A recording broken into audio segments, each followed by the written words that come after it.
नमस्कार, फाइटर समाचार में आपका स्वागत है। पेश आज 29 अप्रैल बुधवार दोपहर श्री गंगानगर, हनुमानगढ़ और जयपुर की खास खबरें। श्री गंगानगर में प्रतिबंधित प्लास्टिक की थैलियों का जखीरा आज प्रातः गुजरात से पहुंचा।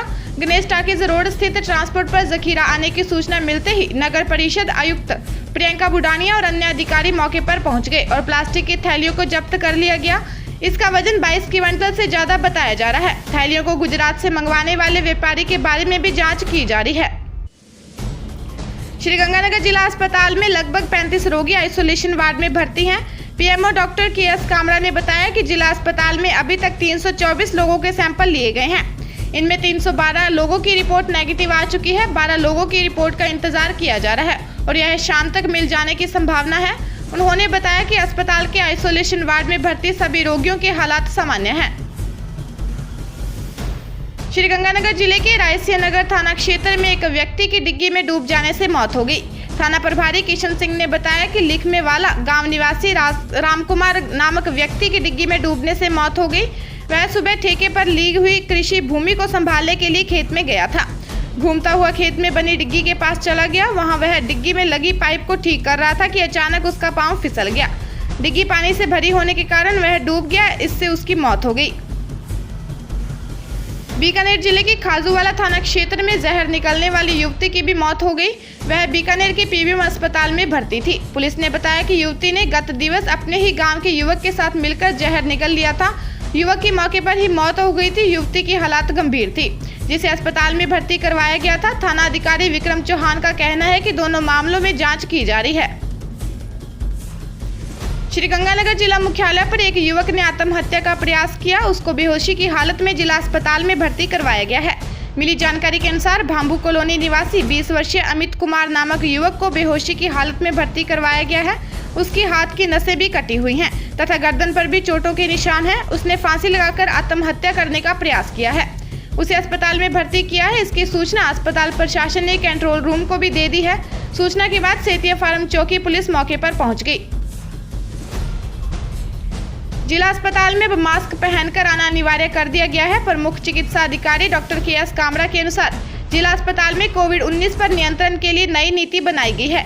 उन्होंने बताया कि अस्पताल में मास्क पहनकर आने वाले लोगों को ही अनुमति होगी। इसके साथ ही मुख्य द्वार पर 2 गार्ड लगाए गए हैं, जिनकी जिम्मेदारी अस्पताल में आने वाले लोगों को सैनिटाइजेशन करने की है। इसके अतिरिक्त अन्य व्यवस्था भी बेहतर की गई। लॉकडाउन के दौरान गेहूं खरीद के लिए व्यवस्थाएं बनाने में व्यापारियों, एफसीआई और अन्य एजेंसियों से जुड़े लोगों को परेशानी हो रही है। गेहूं खरीद की आवक निर्धारित की गई है। प्रतिदिन आवक निर्धारित होने और उसका उठाव निश्चित कर दिया गया है। गेहूं की फसल का समर्थन मूल्य 1925 रुपये प्रति क्विंटल निर्धारित किया गया है। व्यापारी अपने स्तर पर गेहूं खरीद के लिए रुचि नहीं ले रहे हैं और सरकारी स्तर पर भी अभी खरीद हो रही है। व्यापारियों को अभी गेहूं फसल की खरीद फायदे का सौदा नहीं लग रहा है। हनुमानगढ़ जिले में एकाएक ही कोरोना वायरस के पॉजिटिव रोगी सामने आने के बाद वहां सनसनी फैल गई थी। 11 रोगी सामने आए थे। हनुमानगढ़ टाउन क्षेत्र में सर्वाधिक 7 रोगी सामने आए थे। इनमें 2 लोगों के खिलाफ अब तहसीलदार सत्यनारायण सुथार ने मुकदमा दर्ज करवाया है।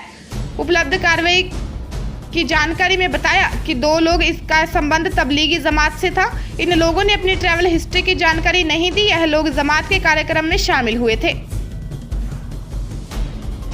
श्री गंगानगर में गत 25 मार्च से लॉकडाउन चल रहा है। लगभग 36 दिन हो गए हैं और अब लॉकडाउन का काउंटडाउन आरंभ हो गया है।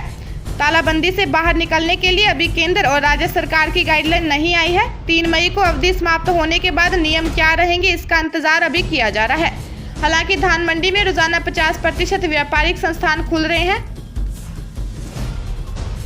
हनुमानगढ़ जिले के 3 थाना क्षेत्रों टाउन, गोलूवाला और भादरा इलाके में कोरोना पॉजिटिव के मामले सामने आए हैं। इस कारण हनुमानगढ़ जिले में जल्द ही व्यापारिक गतिविधियां आरंभ हो जाएंगी, ऐसी संभावना बहुत ही कम है। जिला प्रशासन ने अभी तक व्यापारिक संगठनों से वार्ता भी नहीं की है। इस कारण व्यापारियों का मानना है कि आने वाले सप्ताह में भी व्यापारिक संस्थानों को छूट मिलेगी। इसको लेकर संदेह है। श्री गंगानगर के गसिंगपुर के 7 डीडी गांव में अवैध रूप से शराब बेचने वालों के खिलाफ कार्रवाई करने गई पुलिस पर लोगों ने हमला कर दिया। इस हमले में पुलिस की जीप को क्षतिग्रस्त कर दिया, जबकि थाना अधिकारी सहित कई पुलिसकर्मियों के चोटें आई हैं। पुलिस ने 1 दर्जन से अधिक हमलावरों के खिलाफ गसिंगपुर थाना पुलिस ने राजकार्य में बाधा पहुंचाने और मारपीट करने का मुकदमा दर्ज किया है। थानाधिकारी समरवीर सिंह ने बताया कि 7 डीडी गांव के रामचंद्र, मालाराम, ओम प्रकाश, लेखूराम और 8-10 अन्य के खिलाफ मुकदमा दर्ज किया गया है। उन्होंने बताया कि हमला करने में कुछ महिलाएं भी साथ थी। पुलिस ने देर रात्रि 2-3 जनों को राउंड अप भी कर लिया। अन्य लोगों को पकड़ने का प्रयास किया जा रहा है। राजस्थान हाईकोर्ट ने राज्य सरकार और केंद्र सरकार को चिकित्सा कर्मियों सहित कोरोना वॉरियर्स के लिए गाइडलाइन बनाने के आदेश जारी किए हैं। साथ ही सरकार को अपने स्तर पर वॉरियर्स के कोरोना टेस्ट की व्यवस्था के आदेश दिए हैं। हाईकोर्ट के सीजे इंद्रजीत महांती, जस्टिस सतीश शर्मा की बेंच ने सरकार को 3 सप्ताह में गाइडलाइन तैयार करने को कहा है। ताजा तरीन खबरों के लिए फाइटर न्यूज को सब्सक्राइब करें और बेल आइकन को प्रेस करें ताकि नई न्यूज अपडेट होते ही आपके फोन की घंटी बज जाए। Once again